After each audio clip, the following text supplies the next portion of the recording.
Welcome to Spring LIB. To find the velocity of a cat at 4 seconds and 7 seconds, we simply read the graph on page 60, figure E230. So for part A, looking at the graph, we see that the velocity at t equals 4 seconds is equal to 3 meters per second. And the velocity of the cat at t equals 7 seconds is equal to negative 1 meters per second.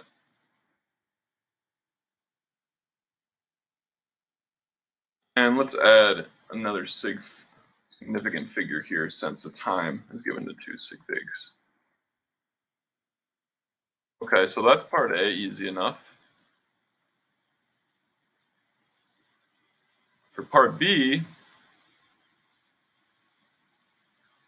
let me just label this part A. Part B,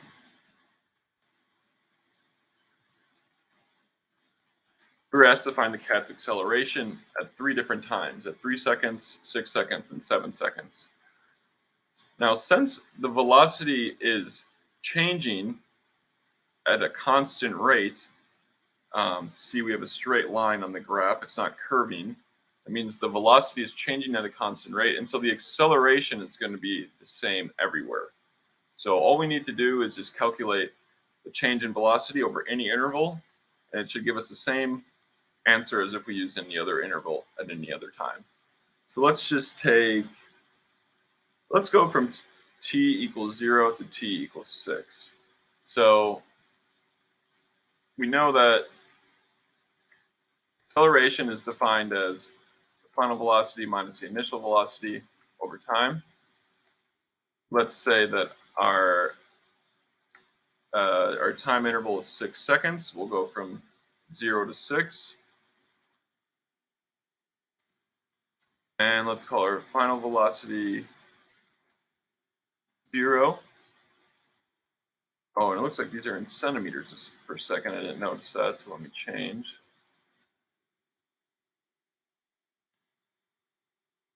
And then the initial velocity is going to be equal to 8 centimeters per second. Plugging everything in, get 8 over 6,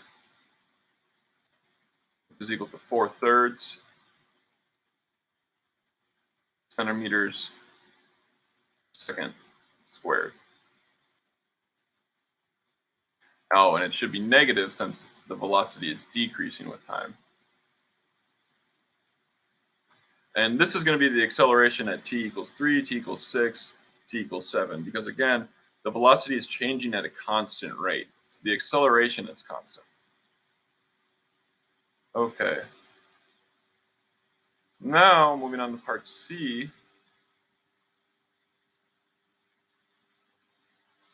We want to find the distance the cat moves during the first 4.5 seconds.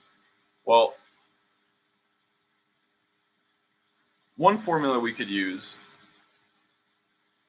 is the change in distance as a function of time, but I think actually the easiest way to go about this would just be to use the normal position as a function of time equation. So we have x final is equal to x initial plus v initial times t plus a over 2 times t squared. We can call our initial position 0.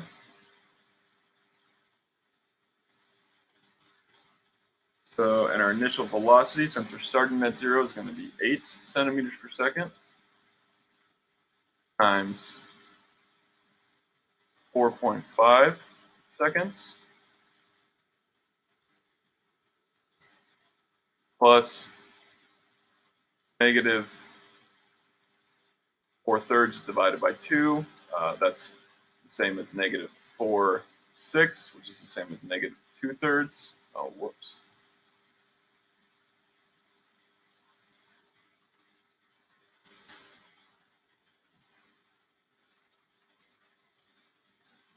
Great. Let's put that back. So we had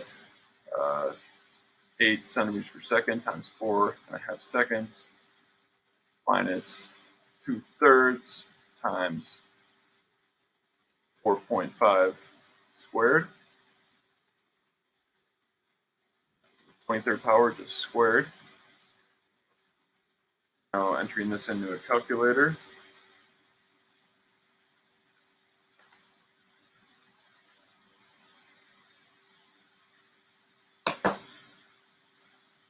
You get 22.5 centimeters. Now repeating this over a longer interval, over the first 7.5 seconds, it's the exact same, except now we plug in 7.5 instead of 4.5. So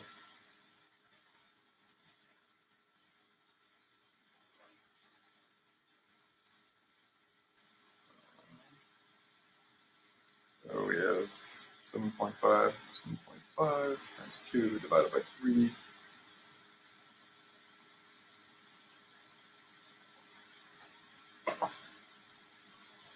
Ooh, and we also get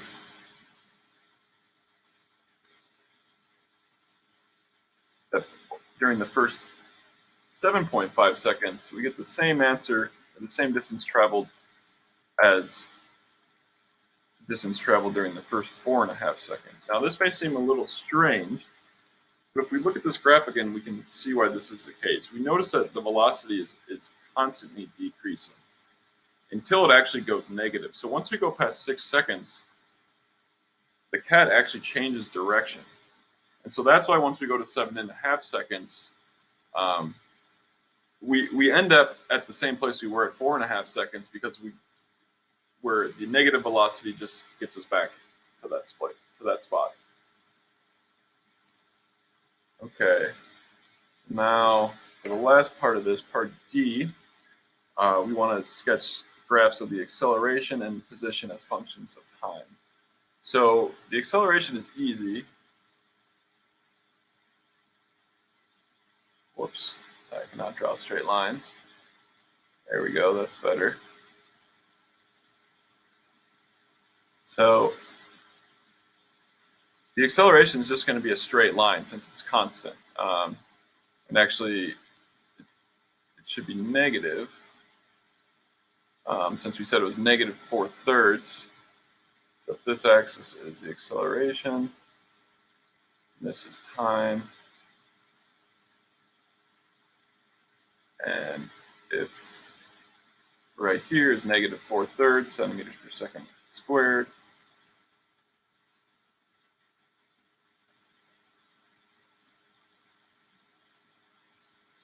call that right here, and our acceleration is just a straight line.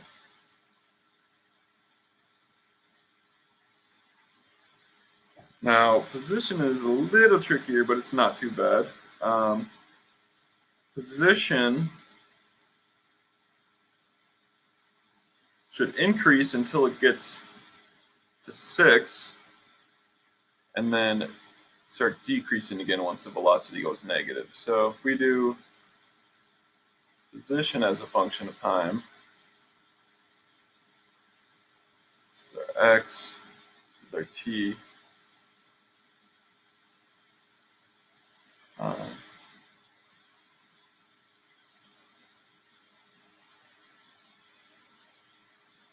Now notice the position function is a quadratic. This means that the position is going to be the shape of a parabola. What I mean by this is that this equation,